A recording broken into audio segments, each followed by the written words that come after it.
ואנחנו מקליטים והתחלנו. אז ברוכים הבאים, בוקר טוב לכולם, בוקר טוב למי שהצטרף ללייב מתוך הפייסבוק, בוקר טוב לכל מי שהצטרף ללייב בתוך הטיק טוק, בוקר טוב לכל קבוצת ה-VIP שנמצאת בזום, ואחרי זה יהיה להם מקום גם לשאלות ותשובות. אז שלום, בוקר טוב, אני רז רוסמן, מאבן אבות להעצמת ילדים וחיזוק האומץ החברתי שלהם. הרבה פעמים שואלים אותי מה זה אומץ חברתי, ואומץ חברתי זו בעצם היכולת של ילד להביא את עצמו לידי ביטוי בחברה, ואנחנו כאבות יש לנו עוצמה מאוד מאוד חזקה כדי לעזור לילדים ליצור את תחושת הביטחון ואת הערך העצמי שהם יביאו את עצמם לידי ביטוי, יגשימו את עצמם ובסופו של דבר גם יצליחו בחיים שלהם. אז על מה אנחנו הולכים לדבר היום? אנחנו הולכים לדבר על 3 דברים חשובים. אנחנו הולכים לדבר על מה זה סבלנות ומה זה לא סבלנות. זאת אומרת, הרבה אנשים חושבים שהדרך ליצור סבלנות היא ליום מפעם אחת שמעתי מישהו אומר להיכנע לילדים. זאת אומרת, אני צריך לקבל את כל מה שהם אומרים. אני צריך לאפשר להם הכל. ואת המקום הזה של שחור או לבן, של מה שאנשים חושבים שזו סבלנות, ולאן שזה ייקח אותם, זה ממש לא שם. אנשים גם חושבים שזה שהם מאוד פרקטיים, והם אוהבים להיות משימתיים, הם לא יכולים להיות סבלניים, כי הם טק, טק, טק, טק עושים משימות, וזה לא נכון. אין בכלל קשר בין השתיים. אני אסביר את הדבר הזה, וזה משהו שהתרגלנו אליו, המקום הזה של שחור או לבן, של מה זו סבלנות. אז זה דבר ראשון. אחר כך אנחנו נדבר על מהם 3 השלבים הקריטיים ביותר ליצירת סבלנות לילדים, ואתם תראו שה3 השלבים האלה, אתם יכולים ליישם אותם בכל מקום בחיים שלכם, זה לא רק על הילדים, פה אנחנו ספציפית נדבר וניתן דוגמאות על הילדים, אני אתחיל עם דוגמה מהמקום שלי, ואתם תראו שהכלים האלה הם כלים שהם חוצים, באמת חוצים תחום, אתם יכולים להשתמש בהם בכל תחום בחיים שלכם, שאתם מרגישים שאתם קצת יותר חסרי סבלנות, יותר תגובתיים למה שקורה בחיים, ובאמת לקחת שליטה על מה שקורה בחיים שלכם. כי בסופו של דבר, כשקורה לנו משהו בחיים, או מישהו אומר לנו משהו, ואנחנו מגיבים באינסטנט, לא תמיד מה שאנחנו מגיבים על מה שהבן אדם השני אומר לנו, זה מה שבאמת היינו רוצים. לא תמיד התוצאה היא התוצאה שאנחנו רוצים. ולמה זה? כי הרגשות מנהלים אותנו. קרה איזשהו אירוע, ופק, שלפתי ישר תשובה, ישר הייתי תגובתי, כי הרגשות שלנו ניהלו אותנו. אז בסופו של דבר, כשאני מדבר על סבלנות, אתם תראו שכל הקונספט מדבר על ניהול רגשי בסופו של דבר, איך אנחנו מנהלים את הרגשות שלנו, וכשאנחנו, יש לנו את מיומנות, הניהול הרגשי, בסופו של דבר התוצאה היא שנוצרת סבלנות, זה מין ביצה ותרנגולת. והדבר השלישי והאחרון, זה אני אחשוף בפניכם את המבצע האדיר לחודש ספטמבר, למי שרוצה להתחיל איתי תהליך אימון כדי להטמיע את אותם כלים בחיים שלו. החודש בספטמבר אני חוגג 40, מתרגש מאוד, ולשם חגיגות, לרגל חגיגות 40, אני יוצא במבצע חגיגי, שמי שיחליט להמשיך איתי את התקופה הקרובה אחר כך, ייהנה בגדול. אז אני אספר לכם על כל הדברים האלה. לגבי שאלות, אם יש לכם שאלות, בין אם זה בזום, בפייסבוק או בטיק טוק, תשאלו, יהיו רגעים שאני אעצור, ואז אני אגלול כזה, אני אסתכל על השאלות, ואני אענה לכם על השאלות. אז יאללה, בואו נצא לדרך, ונתחיל. אז בואו נדבר על מה זה כן סבלנות ומה זה לא סבלנות. נתחיל במה זה לא סבלנות. אז אמרתי, רוב האנשים חושבים שסבלנות בעצם אומרת לקבל הכל. זאת אומרת שאני עכשיו צריך לקבל את כל מה שקורה. והתשובה היא שזה לא נכון. למה? כי הרבה פעמים בתור הורים אנחנו רוצים לשים גבולות לילדים שלנו. אנחנו שמים גבולות שמבוססים הרבה פעמים על הערכים שלנו. לפעמים אנחנו רוצים להניע אותם לפעולה. ולפעמים דברים שקורים לא מקובלים עלינו בתור בן אדם. אז כשאני מדבר על סבלנות, אני לא מדבר על המקום הזה שאני מקבל את כל מה שמגיע ואני מסכים איתו. כשאני מדבר על סבלנות, אני מדבר על יכולת השתאות, על זה שקרה אירוע, ואני יכול רגע לעצור, לחשוב, ומשם לפעול. כי כשאנחנו תגובתיים, טק, טק, טק, קורה משהו ואנחנו ישר שולפים מהמותן, אוקיי? כי זה עורר בנו איזו תחושה, זה לחץ לנו על איזשהו מקום רגשי, זה עורר בנו איזשהו צורך, ואני עוד רגע אתן לכם דוגמה, אז בעצם שם אין סבלנות. ככה שכשאני מדבר על סבלנות, זה לרוב לא סבלנות לילדים, זה סבלנות לעצמנו. זה סבלנות רגע להשתאות עם הדברים שקורים לנו, עם הדברים שאומרים לנו. מישהו אמר לנו משהו, הילד אמר משהו, הגיב בצורה מסוימת, רגע, האם יש לי מרווח של חשיבה, של רגע לבדוק ואז להגיב, או שאני ישר שולף מהמותן? והמקום הזה, זה המקום שאנחנו רוצים ליצור. אנחנו רוצים ליצור את מרחב ההשתאות הזאת. ואני אתן לכם דוגמה. אני אתן דוגמה למה זה חשוב ואיפה זה בא לידי ביטוי. לפני שבועיים טיילתי עם המשפחה שלי והבנות שלי בדרום, הלכנו לאגם, העברנו את היום באגם שאפשר לטבול בו ולשחות, ולקראת סוף היום, שכבר היינו ממש עייפים ורצינו ללכת הביתה, אז הבנות רצו לתת עוד טבילה במים, אז אמרנו להם יאללה, אני אלך שם להיות איתם במים, כי זה אגם, לא ים, צריך להיות איתם שם. אז אמרתי, אני אלך איתם, אני אשב ככה על השפה של האגם, והם יוכלו להיות במים. עכשיו הרגשתי כבר את התחושה הזאת שבא לי ללכת, מכירים את זה שבא לי כבר ללכת, לא בא לי להישאר, והרגשתי שאני מתחיל להיות יותר קצר, אבל אמרתי, אני אהיה שם, כי אני יודע שהם עוד כמה דקות ירצו להיות במים, והכל בסדר. אז אפשרתי את זה, והלכנו שם על המים, ואחרי כמה דקות, 5-10 דקות שהחלטתי שזהו, יאללה, הולכים, פתאום התחילה מין השתוללות, ורצון להישאר עוד במים, וכמו שהרבה פעמים קוראים עם ילדים, שבעצם לא רוצים ללכת מהמקום שהם נמצאים בו, ואנחנו צריכים להניע אותם, וזה יכול לקרות לאנשים גם במצב הזה של אנחנו רוצים ללכת הביתה, או כשילד צריך ללכת לחוג והוא לא רוצה, או כשיש לו איזה מטלה לעשות, והילד רוצה, ואנחנו רוצים להניע אותו. עכשיו, הדבר הזה יכול לקרות גם באותם מצבים שלמשל אני עובד מהבית, ויש המון רעש, ופתאום אני מגיב לילד. אז מה קרה באמת? מה שקרה באותו רגע זה שמרוב עייפות, לא הצלחתי רגע לראות שבסך הכל בשעון, עברו בסך הכל 4 דקות, ולי זה הרגיש כאילו אני יושב שם ומחכה להם כבר 20 דקות. וברגע שהם אמרו לי, לא, אנחנו לא רוצות ללכת, רמת העצבים שנהיו לי, תקשיבו, הטונים שלי עלו כאילו פאק, באופן אוטומטית ככה. עכשיו, הדבר הזה בלי לשים לב, תוך 5 דקות יצא משליטה, והם השתוללו עוד יותר, ואני כעסתי, וזה הלך למקום מאוד מאוד לא טוב. זה הלך למקום מאוד מאוד מאוד לא טוב. עכשיו, למה אני מספר לכם את זה? אני מספר לכם את זה קודם כל, כדי להראות לכם שגם לי הדברים האלה קורים. והם קוראים לכולנו, לכל בני האדם הם קוראים. אין בן אדם שיש לו 100% סבלנות. 100% סבלנות זה בסוף הדבר מתפוצץ, אין דבר כזה. לכל אחד יש גבול מסוים. לכל אחד יש איזשהו גבול שאו שאני מגמיש אותו, או שאני לא מגמיש אותו. טוב, ככל שאני אלמד להגמיש את הגבול, אז אני אוכל יותר להכין סיטואציות. ובאותו רגע מה שקרה, זה שכעסתי עליהם, בסוף הם יצאו מהמים, והלכנו, אבל כשהסתכלתי על השעון, ואחרי זה ניתחתי את הסיטואציה, שמתי לב שהזמן שכעסתי עליהם, הוא היה יותר זמן מהזמן שהם היו במים. שזה הזוי לגמרי. עכשיו, למה אני גם אספר לכם את זה? כי יום אחרי זה קרה את אותה סיטואציה, קרה סיטואציה דומה, עכשיו בגלל שאני כבר מיומן בכלים, שאני עוד רגע אספר לכם עליהם, הצלחתי לשים לב, לזהות את האוטומט, לשנות אותו ולקחת את הסיטואציה למקום אחר. בסדר? אנחנו עוד רגע ניכנס לכלים, ממש עוד רגע, ואני אספר לכם שם מה עשיתי. אבל באותם רגעים, ביום לפני זה באגם, זה פשוט יצא ממני. למה? כי רמת העייפות שכבר הייתי בה, לא גרמה לי, לא הצלחתי להכיל באותו רגע את הסיטואציה שהייתה עם בנות. אז אני יודע שאותה נקודה היא נקודה שאני רוצה להתחיל להתאמן עליה, רמת עייפות. וזה באמת מוביל אותי לכלי הראשון בשלושת השלבים, שהוא בעצם זיהוי.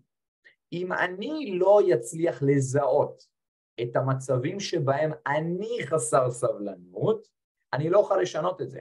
אבל בוא נחשוב על זה רגע. רוב האנשים מה עושים? רוב האנשים אומרים, הילדים עצבנו אותי, הם לא רצו ללכת, ובגלל זה התעצבנתי, נכון? מי מזדהה עם זה? תגידו לי כן או לא. נכון? הילדים עצבנו אותי, הילדים השתוללו, לפעמים משתוללים, סבבה, אבל בגלל זה התעצבנתי, נכון? בגלל הילדים. נכון, מין האשמה כזאת, לשים את האחריות על הילדים, נכון? מי מזדהה עם זה? תכתבו לי כן אני, זה הזמן שבו רגע אני שותה. אז הנקודה הזאת, אוקיי? ברגע שאני יכול לזהות, וכשאני מדבר על זיהוי, אני אומר, הזיהוי הוא המצב שאני הייתי בו. זאת אומרת, אני מזהה על עצמי, על רז, שכשרמת העייפות שלי מאוד מאוד גבוהה, שם אני קצת יותר חסר סבלנות. עכשיו, לכלי הזה אנחנו קוראים רמזור הסבלנות. למה רמזור הסבלנות? כי זה בעצם בא ואומר, רמזור יש לו אדום, צהוב, ירוק, אני מסתכל על ההתנהגות שלי מול הילדים או מול סיטואציה, ואני אומר, אוקיי, מה הם הנקודות ברמזור שאני ירוק? מה הם הנקודות שאני יכול להכיל? שוואלה, שם אני סבלני, אני יודע, ומספיק, הם יכולות להשתולל מלא, ולא מזיז לי, הכל בסדר. מה הם הדברים שאני צהוב בהם? שלוקח קצת זמן עד שאני עצבני, חסר סבלנות, מתפוצץ, אני אומר, אני יכול להכיל קצת, אבל יש איזה גבול. מה הם הדברים שפק, הם אדומים, שאני ישר מתפוצץ עליהם? עכשיו, אותו רגע, אחרי יום שלם בחוץ, בשמש והעייפות, שם הייתה נקודה שמבחינתי זה היה רמזור אדום. שזה הרמזור אדום, שבו אני אומר, אוקיי, רז, זו נקודה שבה אתה צריך שנייה לעבוד עליה. זה לא קשור לילדים, סבבה? הילדים היו ילדים. בסדר, זה שאני אגיד, הילדים היו מעצבנים, הילדים השתוללו, הם לא הקשיבו, בסדר, הם ילדים. הגיוני שהם לא הקשיבו. הגיוני שאם נתתי להם להיות עוד קצת בתוך המים, יהיה להם קשה לצאת משם. למה? כי הם ילדים. ולילדים קשה יותר לשחרר. לילדים קשה יותר, אם אני אומר להם עכשיו, תעשו משהו לצאת. הם רוצים לנצל את זה עד הסוף, נכון? זה קורה כל הזמן, אנחנו נמצאים באיזשהו גן, משחקייה, כל אחד והגיל של הילד שלו, באיזושהי פעילות אצל חברים, והילדים לא רוצים ללכת, למה הם רוצים עוד, כיף להם, הם לא רוצים ללכת משם, ממש כיף להם. אז הגיוני ברמת ההתנהגות של הילד שהוא יתנהג בצורה הזאת. עכשיו לנו, כהורים, קשה להכיל את הסיטואציה הזאת, כי אנחנו כבר עייפים ורוצים ללכת, הם בשיא האנרגיות. פתאום 5 דקות אנחנו צריכים ללכת, כל היום הם לא השתוללו ככה, ופתאום 5 דקות האחרונות הם נזכרים שהם רוצים להשתולל ולעוף על עצמם. נכון, למה? כי הם רוצים לנצל את הסיטואציה במלואה. עכשיו, עצם זה שהם רוצים לנצל את הסיטואציה במלואה, אותנו זה מעצבן. נכון? אותנו זה מעצבן. עכשיו, זה שאותנו זה מעצבן, זה הרמזור שלנו. עכשיו, זה לא מעצבן ההתנהגות שלהם. מה שמעצבן הוא שלנו יש ציפייה בעקבות העייפות שלנו שהם יקשיבו. אוקיי, תקלטו את מה שאמרתי עכשיו. מה שמעצבן הוא לא שהם משתוללים, לא שהם לא מקשיבים. מה שמעצבן הוא שהציפייה שלי לא התממשה. שהציפייה שלי בתור בן אדם, בתור אבא, היא שהם יקשיבו. לא משנה מה קורה איתם. עצם זה שהם כרגע לא מקשיבים, זה מה שמעצבן. זאת אומרת, הציפייה שלי הייתה שאם אני עייף, ואני אומר הולכים, אז הולכים. וזה לא קרה. אז הסבלנות היא לא סבלנות לילדים שמשתוללים. הסבלנות היא רגע סבלנות להכיל את זה, ולהתמודד עם התסכול שלי, שמה שציפיתי לא קרה. זה להתמודד עם זה, שאני, הייתה לי ציפייה מאוד חזקה, שהם יקשיבו לי, וכרגע התאכזבתי. זה שאני רציתי להרגיש תחושת שליטה בתור אבא, שכשאני קובע עושים את מה שאני אומר, וזה לא קרה. ומשם נולדו העצבים. משם נולד החוסר סבלנות. אני אקח את זה ליותר פשוט מזה, בעבודה. אנחנו עובדים מהבית, הרבה הורים עובדים היום מהבית, אבות, אמהות, ופתאום הילדים בבית משתוללים, עושים רעש, מפריעים, ואנחנו כאילו בלחץ, ואנחנו יוצאים עליהם וצועקים עליהם שיהיו בשקט, ואז ביקשנו כמה פעמים והם לא היו בשקט, אז אנחנו אומרים, אמרנו לכם להיות בשקט ותהיו בשקט ומתעצבנים, נכון? עכשיו, על מה אנחנו מתעצבנים? אנחנו מתעצבנים על זה שהם צועקים? לא, הם משעמם להם, מתרגשים, עושים כל העניינים שילדים עושים. אבל אנחנו, יש לנו ציפייה שהם יצליחו להתמודד עם עצמם, נכון? ולהקשיב לגבול שאנחנו שמנו.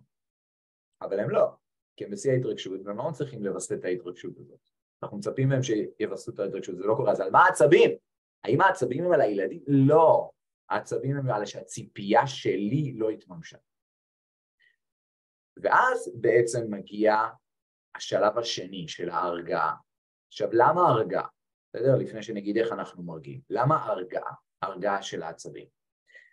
זה לוקח אותי לשלב מספר 3, אבל אני כרגע כן אקפוץ.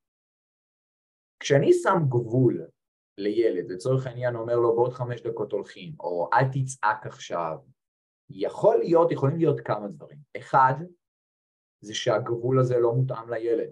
הילד כל כך בהתרגשות, זה לא מותאם. יכול להיות שהגבול הוא קשה מדי, וזה לא תואם את הציפיות של הילד. יכול להיות שלא עשיתי תיאום ציפיות עם הילד. יש? ויכול להיות שגם הגבול הזה לא מתאים.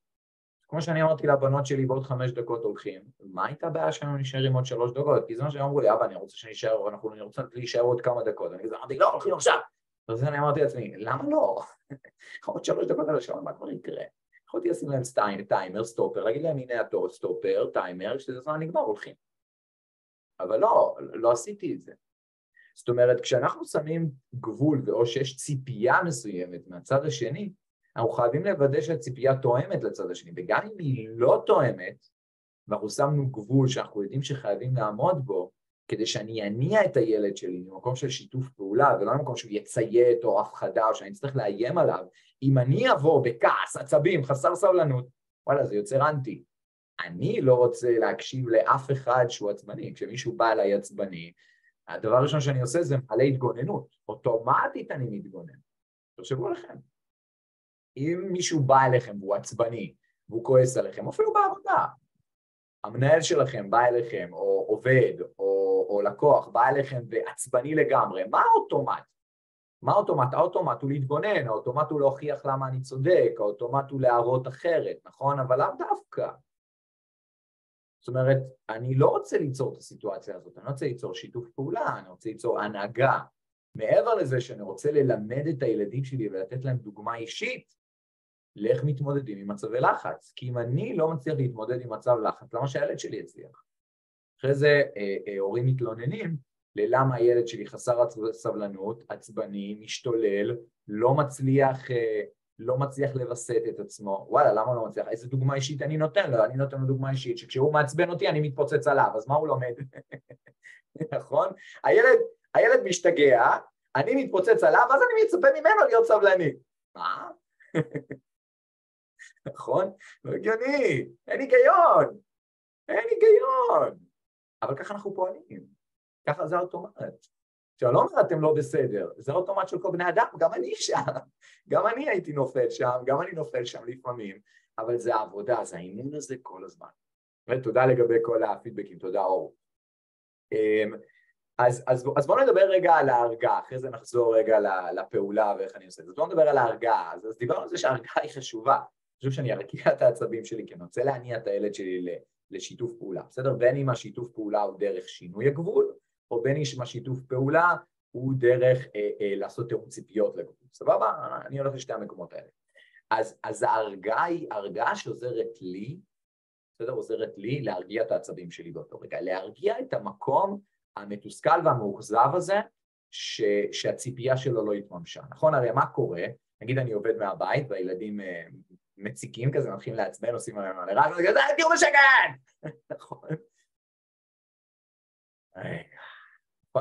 בואו ניצור רגע השתאות, האם נכון לצעוק? אולי נכון לקום אליהם, ללכת לדבר איתם, להסביר להם. אמרתי לך כבר 3 פעמים. למה לא 10? אולי ילד שלי צריך שאני אגיד לו 10 פעמים. לא, אבל אין לי סבלנות ל10, כי אני כרגע באמצע עבודה. אבל אני צריך ללמד את הילד שלי ויסות. אז אולי הגבול לא מותאם. נכון? אז קודם כל אני חייב, כדי שאני אצליח לזהות את הדבר הזה, אני חייב להרגיע. עכשיו, יש כמה דרכים להרגעה, כל אחד יכול לעשות מה שהוא רוצה. אני גיליתי על עצמי שההרגעה שעובדת עליי היא בעצם הרגעה של נשימות. כי אני מצליח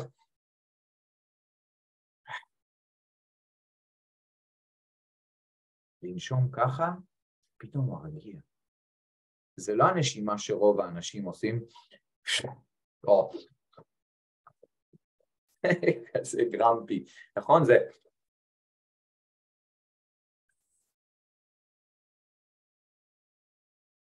אוויר לאט ולנקור. באמנויות לחימה בקראטה אנחנו מלמדים לנשום מהשרפת.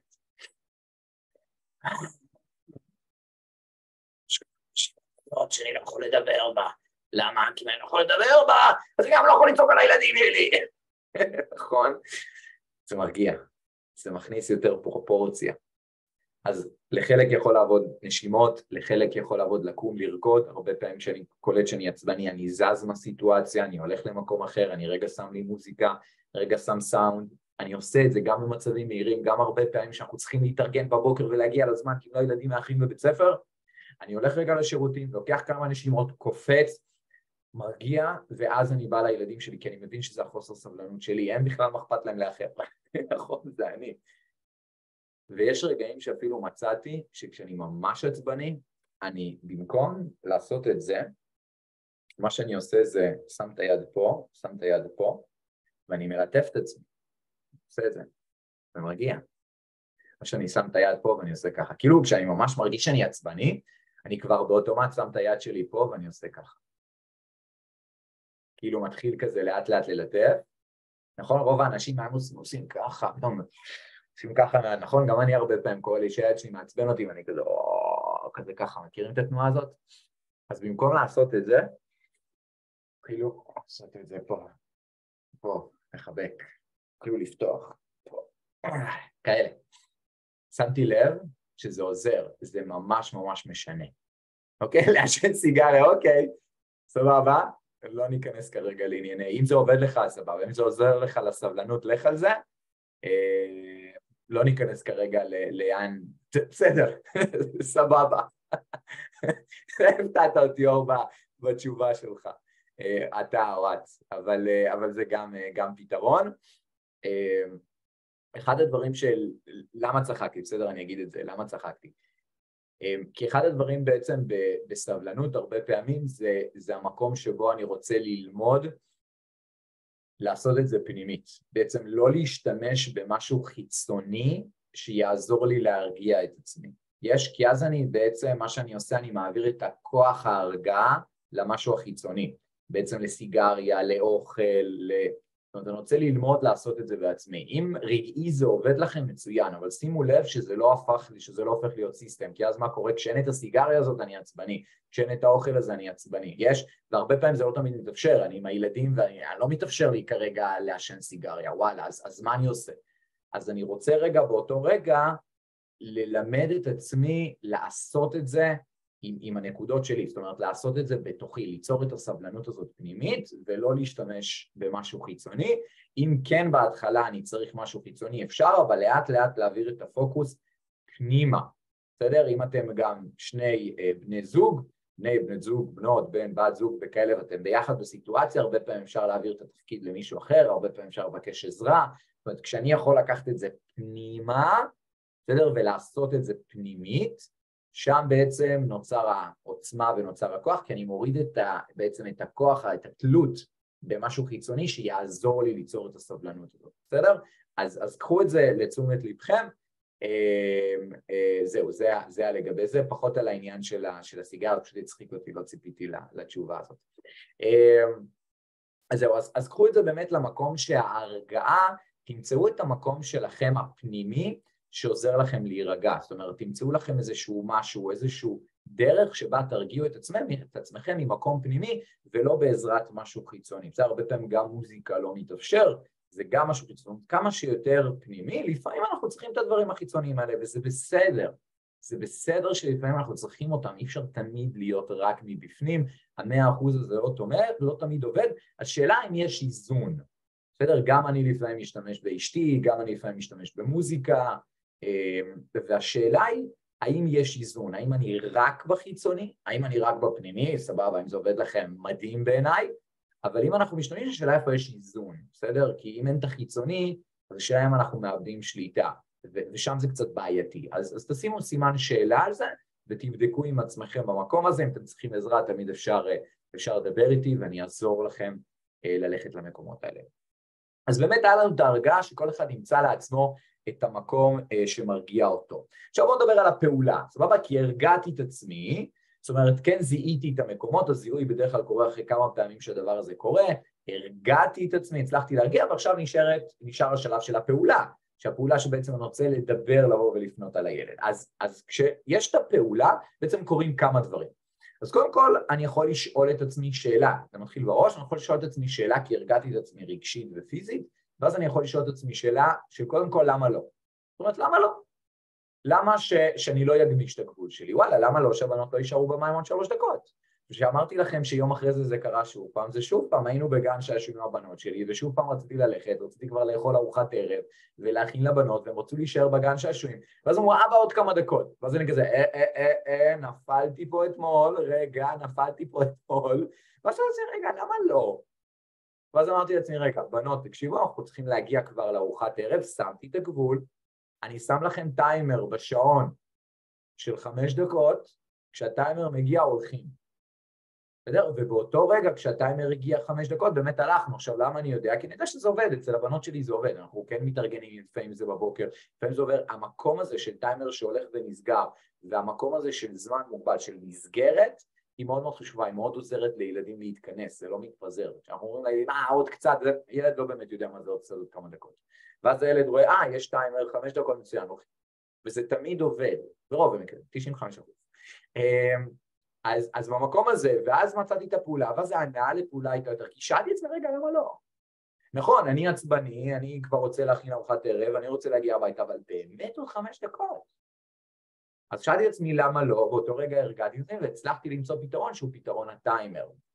כשאתם עובדים מהבית, וואלה, צריך לשים לב, והילדים בבית צריך לשים לב, האם הסיטואציה, האם הסביבה מאפשרת את העבודה התקינה בבית. אולי אני צריך לשנות את מקום העבודה, אולי אני צריך לעשות תיאום ציפיות, אולי אני צריך לעשות משהו עם הילד, לתת לו איזושהי פעילות, לעשות משהו, ולקחת מנקודת הנחה שיש מצב שהילדים יבואו ויש מצב שהם יפריעו קצת. למה? כי אני עובד מהבית. אז מצב נתון שיש מצב שהילדים יפריעו. זאת אומרת, צריך לעשות תיאום ציפיות, אולי צריך לעשות תיאום ציפיות עם הבן אדם שנמצא בצד השני שאני עובד איתו.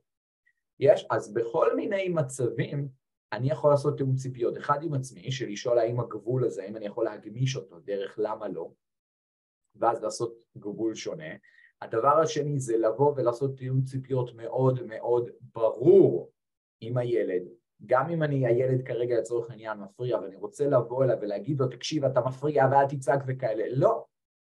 אז לבוא ולהגיד לו, תראה, כרגע אבא עובד, ויש הרבה רעש בבית, ממש לבוא ולהסביר, ואבא צריך קצת יותר שקט כרגע, אז מה אתה רוצה לעשות כדי שיהיה שקט? ואז הוא יגיד לכם מה הוא רוצה לעשות, אני מגייס אותו לתוך המקום הזה. עכשיו, לפעמים זה עובד ולפעמים זה לא עובד, לפעמים תוך כמה דקות הילדים משתגעים וחוזרים עוד פעם, צריך לקחת את זה כסיטואציה, וכל הזמן להמשיך לעשות את זה. והיו מצבים שגם אני בתקופות שעבדתי הרבה מהבית, הילדים באו ונכנסו לי באמצע פגישות, ואני אמרתי בתחילת הפגישה, שימו לב, הילדים שלי בבית, אני עובד מהבית, ייתכן ויהיו הפרעות. קודם כל עשיתי תיאום ציפיות עם הבן אדם שאני נמצא איתו בפגישה. והיו מצבים שבהם נתתי לילדים שלי לשחק, לפעמים טלוויזיה, לפעמים אוכל, למה? כי אני יודע שכרגע זו פגישה מאוד מאוד קריטית. אבל אני עושה תיאום ציפיות מאוד מאוד מאוד ברור. עכשיו, בכל סיטואציה, גם בהתארגנות לצורך העניין בבוקר, כשהולכים להתארגנים בבית ספר, אז צריך למצוא את הפתרונות האלה. האם פתאום הילדים רוצים משהו אחר לעשות, אז צריך אנחנו שמים מסגרת. שמים מסגרת של מוזיקה, זמן התארגנות, טיימר. אנחנו בעצם מוצאים את הפתרונות שיוצרים מסגרת לילד, כדי להצליח להתנהל בתוך הגבול שאנחנו רוצים שעושים. זה לא שנשים לילד גבול, הוא ישר יצליח להתמודד איתו, לעשות ולעבוד. זאת אומרת, אנחנו צריכים להוביל את הילד לשם. עכשיו, אם זה ילדים גדולים יותר, שיכולים לעמוד בגבולות שלנו, אז אוקיי, זה כבר משהו אחר. יש? וכן, לפעמים הילדים לא יצליחו להתמודד עם הגבול, ואנחנו נצטרך להכיל את זה שהם לא מצליחים. כי אם אנחנו שמים להם גבול, וקשה להם להתמודד איתו. אני אלך לדוגמה על אוכל. הרבה פעמים אוכל יש עניינים של שליטה. הילד רוצה לבחור מה לאכול ואנחנו רוצים לשים גבול ואנחנו אומרים לו לא לאכול כרגע, לא לאכול מתוקים לפני, הוא רוצה משהו אחר לאכול ואנחנו כן שמים איזשהו גבול מסוים. אנחנו צריכים להתמודד עם התסכול שלו.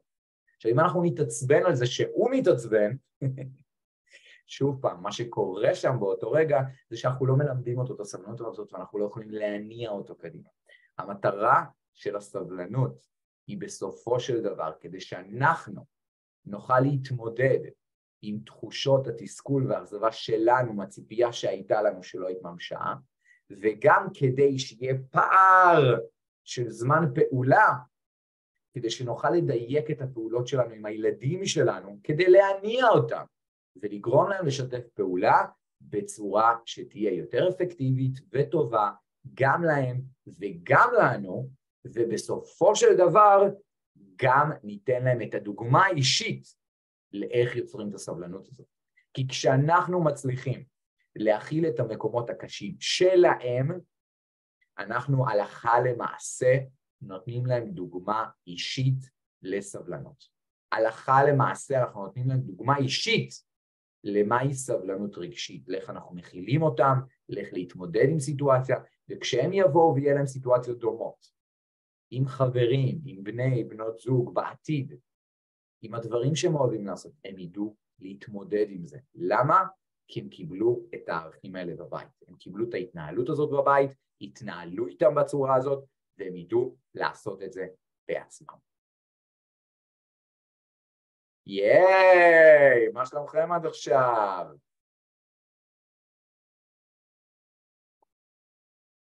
וואו! מה שלומכם? תכתבו לי פידבקים, תכתבו פידבקים, מה דעתכם? וואו, וואו, וואו, וואו, וואו, וואו. אז בעצם עברנו על 3 שלבים מרכזיים. עברנו על שלב הזיהוי, שזה שלב הלזהות, שלב הזיהוי שבו אני מזהה איפה אני צריך בעצם לפתח סבלנות, במצבים שבהם אני צריך, דרך רמזור הסבלנות. עברנו על השלב השני, שהוא שלב ההרגעה, שהוא השלב כדי להרגיע את העצבים ואת הלחץ וחוסר הסבלנות שלי, כדי שאני אוכל להניע את הילדים לשיתוף פעולה אפקטיבי ביותר, או גם ללמד אותם על עמידה באותם גבולות והכלה וסבלנות. מה שלומכם? שאלות, פידבקים, סיפורים, מעולה. אז אלה היו 3 השלבים ליצירת סבלנות, דיברנו על זה שסבלנות היא סבלנות שלנו. עכשיו, ייתכן מאוד וכל אחד זיהה על עצמו את המקום שהוא יותר חלש בו, את המקום שהוא יותר חזק בו, את המקומות שהוא צריך להתאמן עליהם, את המקומות שבהם הוא היה רוצה להשתפר. ברגע שזיהיתם את המקום הזה, שאתם רוצים להשתפר בו, בין אם זה הזיהוי, בין אם זה הרגעה, ההנאה לפעולה, זה אומר שאתם כבר בדרך. כי זה אומר שאתם מזהים שיש מקום שאתם פחות מצליחים בו, ואתם רוצים להשתפר בו. ובעולם האימון אנחנו אומרים שמה שאנחנו מזהים, אנחנו יכולים לשנות. כי אם אנחנו לא מזהים את זה, ואנחנו באוטומטים וקובתיים, אז אנחנו לא יכולים לשנות את זה. אז once זיהיתם, אתם נמצאים בנקודה טובה. אז אם זיהיתם את המקום שאתם רוצים להשתפר בו, ואהבתם את הדרך שלי, אתם פה איתי כבר חצי שעה, קצת יותר מחצי שעה, חלקכם גם עוקבים אחריי בפייסבוק, בטיק טוק, במייל, בקבוצות, ואהבתם את הדרך, אהבתם את הכלים, ואתם רוצים שאני אעזור לכם ולווה אתכם בדרך, יש מבצע מאוד מאוד חזק, החודש לרגל יום הולדת ה-40 שלי, אני חוגג יום הולדת 40 ב-21 לספטמבר, ולרגל המבצע הזה החלטתי לתת חודש במתנה לליווי האישי שלי, למי שייכנס איתי לליווי 1 על 1. הליווי האישי שלי הוא בעצם אימון קואוצ'ינג לחיזוק האומץ החברתי של הילדים, שבו אנחנו בעצם בוחרים מטרה לאותה תקופה של אימון, תקופה של 3.5 חודשים, שבהם אנחנו נפגשים פעם בשבוע, לפגישה, לסשן של שעה, שבו אנחנו מתאמנים על אותם הרגלים, קובעים מטרות, בודקים מה הערכים ההוריים שלכם, בודקים מה האתגר של הילד, וביחד אנחנו בונים תוכנית ומתאמנים כדי להגיע לאותה מטרה, וכדי לסגל לעצמכם את אותם מיומנויות. אז אם אתם מזהים שזה בזיהוי, של הסבלנות, בהרגעה, בפעולות, יש משהו נוסף או אחר שאתם צריכים לעבוד עליו, אנחנו שם נתמקד לאורך אותה תקופה. ולרגע לחגיגות ה-40 בספטמבר, כל מי שיחליט להצטרף לתוכנית האימון והליווי האישית שלי, יקבל חודש נוסף במתנה באותה עלות של תוכנית ליווי. העלות של התוכנית ליווי הזאת הוא 5,900 שקלים ל3.5 חודשים, זה בעצם יוצא 392 שקל לפגישה, זה סך הכל 15 פגישות במשך 3.5 חודשים, ולרגל חגיגות ה-40 שלי, החלטתי להוסיף חודש נוסף במתנה, זאת אומרת 4 פגישות נוספות במתנה, 4 פגישות נוספות במתנה למי שמצטרף לתוכנית הליווי, זאת אומרת שזה 4.5 חודשים, באותה עלות של 5,900, זאת אומרת שיוצא לכם עלות של פגישה 310 שקלים לפגישה, ומי שרוצה להצטרף לתוכנית הזאת, וקודם כל לבדוק, קודם כל מי שרוצה להצטרף לתוכנית ליווי הזאת, הדרך לעשות את זה היא לדבר איתי. זאת אומרת, לכתוב לי בפרטי, בהודעה, דרך הטיק-טוק, דרך המסנג'ר, דרך הפייסבוק, מייל, וואטסאפ, לכתוב לי רז, אני רוצה לבדוק את האפשרות להתאמן איתך, ומה שאנחנו עושים, אנחנו בעצם קובעים פגישת מיפוי במתנה, פגישת מיפוי ללא עלות, שבה בעצם אנחנו נפגשים בזום, אחד על אחד, ומספרים לי על האתגר שלכם, אתם מספרים לי על המטרות שלכם, ואנחנו עושים תיאום ציפיות על הדרך שבה אנחנו עובדים באימון. ברגע שאנחנו מכירים, כי אנחנו הולכים לעבוד 4.5 חודשים ביחד, אז כן חשוב שנעשה את הפגישה הזאת, אנחנו עושים את הפגישה הזאת במתנה, ומשם אתם יכולים להחליט האם לצאת לדרך הזאת ביחד. אז כל מי שזה מעניין אותו ורוצה להיכנס לתהליך הזה, לתוכנית הליווי איתי ל4.5 חודשים הקרובים, גם בתחילת השנה, גם ראש השנה, לסגל לעצמו מיומנויות חדשות, זה זמן מדהים, גם ראש השנה, תחילת שנה, גם תחילת השנה של הילדים בבית ספר, במסגרות החדשות, זמן מדהים לסגל מיומנויות חדשות, בין אם זה רגשיות, מנטליות, פיזיות, זמן מדהים לעשות את זה, פשוט כותבים לי, אנחנו קובעים זמן, עושים את הפגישה שלנו, ובמידה ואנחנו מחליטים לצאת לדרך משותפת, אז אנחנו יוצאים ל4.5 חודשים מדהימים שבהם אתם הולכים לסגל לעצמכם יכולות ומיומנויות רגשיות ומנטליות חדשות כדי להעצים ולחזק את האומץ החברתי של הילדים שלכם, וכמובן גם אתכם בתור הורים. זהו, אז כל מה שנשאר לעשות זה פשוט לשלוח לי הודעה, ואפשר דרך הפרופיל שלי בטיק-טוק, לעשות send message, אפשר בפייסבוק לשלוח לי הודעה פרטית, מי שרואה בקבוצה שלח לי וואטסאפ, מייל, אפשר לעשות את זה גם, לשלוח לי, רז, אני רוצה פגישה, אנחנו נתאם לנו ונתקדם משם. חברים, זה נמצא שפתוח רק לחודש ספטמבר לרגל יום הולדת ה-40 שלי, אז זהו, היה לי כיף מאוד גדול איתכם, תודה רבה על הזמן שהייתם פה, תודה רבה שצפיתם, זהו, הלייב הזה יעלה כמובן ליוטיוב ולכל הערוצים, מי שרוצה לצפות בשידור חוזר מוזמן, תודה לכם מי שצפה בלייב, בטיק-טוק, בפייסבוק, מי שצפה בשידור החוזר, כל הכבוד לכם שצפיתם, מי שנשאר בלייב עד הסוף, כל הכבוד שנשארתם עד הסוף. זהו, תודה רבה לכם, ואנחנו נתראה בלייב הבא.